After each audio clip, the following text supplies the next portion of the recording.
Russell Wilson, I went to his house for Thanksgiving. The weirdest, like, he catered. So, no, you know, like, bro, I come from a traditional country black family. We doing that. If I got as much money as Russell Wilson, my whole family would talk about me so bad if I ain't fly everybody out there for Thanksgiving. Why is he sharing that information anyway? Cause the camera's on, right? He's legendary corny.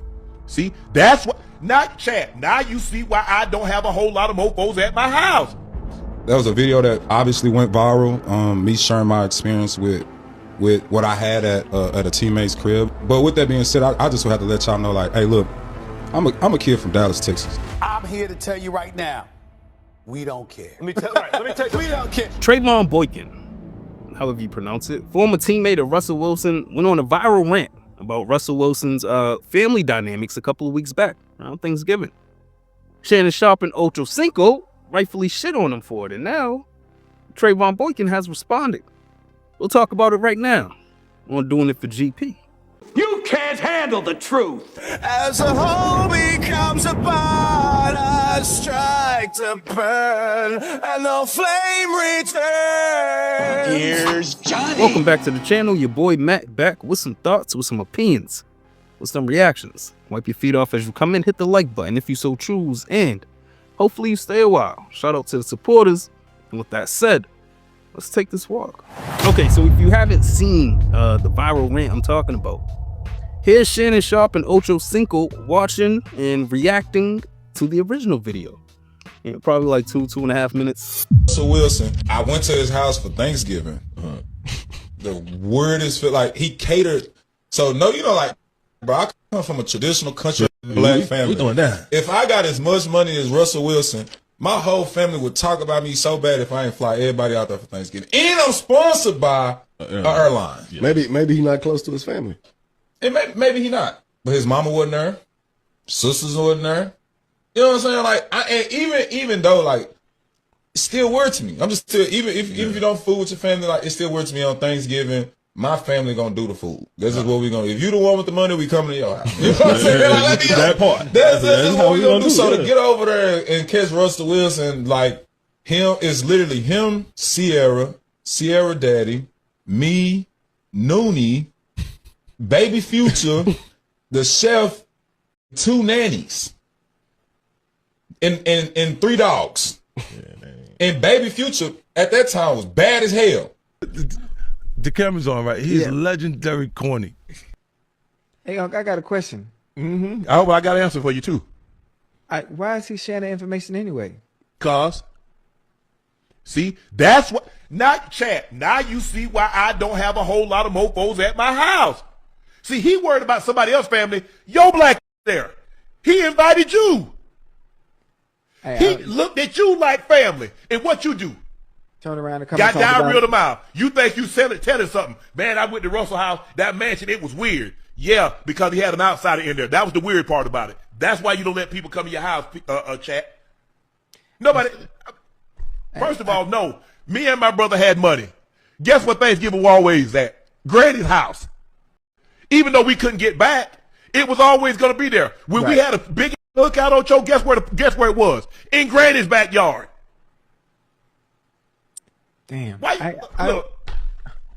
I don't get it. I'm confused. Why is everybody always looking for a moment? Why is everybody always looking for a moment to go viral or to get your little 15 minutes? He let you into his home on Thanksgiving, a special day. Okay, if the family wasn't there, maybe they don't get along.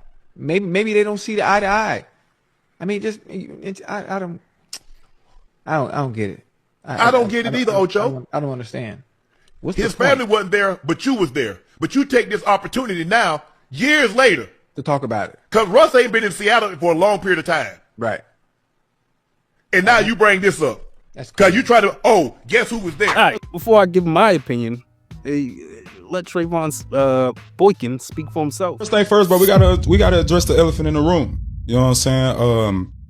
That was a video that obviously went viral. Me sharing my experience with what I had at a teammate's crib. But with that being said, I just would have to let y'all know, like, hey, look, I'm a kid from Dallas, Texas. All right. I come from a traditional household when it comes to family. Right. When we came from, like, I came from. I'm here to tell you right now, We don't care. Let me tell you something. We don't care. And so when it come to Thanksgiving, the reason I said what I said is because when we had a little bit of nothing, we still came together as a family. That's the way that I was raised. That's the way that I always seen it. So when I seen something a little bit different, it was that to me. It was different. Now, I probably could have articulated it a lot better than what I did, and I could have gave a little bit more context than what I did. But I do want to sit here, whether my co-host agrees or not, because I know you don't. I do want to issue an apology, right?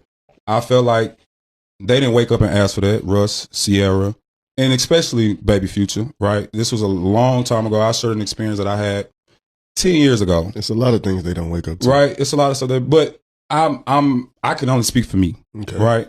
And so I can't issue that apology and say that I do apologize because they didn't necessarily deserve it. I could have told a story without name dropping, because I'm pretty sure like other people go tell their stories on podcasts and their experiences, and then you just speculate who it is and you go from there. So like I said, bro, I do want to issue that apology publicly. I don't think that you can publicly say something and then go privately apologize. You know what I'm saying? So I would love to just start off there and saying like, hey, look, I do apologize, especially to Baby Future, because if it's one person I it, it's the Future fans. You know what I'm saying? So like I said, bro, like, look, man, we're gonna sit on it. And this is a learning experience for a lot of us, bro. We've been doing this podcast, 9 episodes, and we learning a lot. We going through a lot, and it's gonna be ups, it's gonna be downs. We gonna sit over here and we gonna have viral moments. We're gonna have moments that might not go viral. Dirty. And yeah, the most obvious part of this is that he was pressured into walking his comments back. What type of grown ass man gets pressured? If you're willing to get to a point to say some shit like he said about Russell out loud on a podcast and for the public to consume, then that means you really, really felt like that. Right? And you got pressured to go back on what you stood on, lame shit. And as insignificant as the situation itself was, from someone out on the outside looking in, for one to even hold on to that shit years later means you don't like Russell, a man who invited you into his spot when you have a criminal record. And shout out to Russell Wilson's mom for pointing that out. You know, while she cooked him and she cooked every mother looking for a problem with her son. But anyways, a man who valued you enough to bring you around his woman and children and feed you, for Trevone Boykin to even make that a negative story, it just goes to show that you can't really with everyone. You just can't. What do I know? Let me know what y'all think in the comments. Like, subscribe if you like the content, hit the notification bell. And with that said, hopefully you've been entertained and informed while passing this precious time that we have. And hopefully I've earned your sub. I go by the name of Mac. This has been Doing It for GP. Till next time. You can't treat him like any of the other niggas around here, because he ain't like any of the other niggas around here. You never did me, I spit the truth. Call you aware, fear-driven niggas get the boot. All of you squares couldn't fit up in my circle. All of us red and will hurt you severe. Slow your roll, nigga, patience is a virtue. Yeah, and a nigga bite any bark. When I black out, how you gon' hide in the dark? Mama wasn't there. Sisters wasn't there.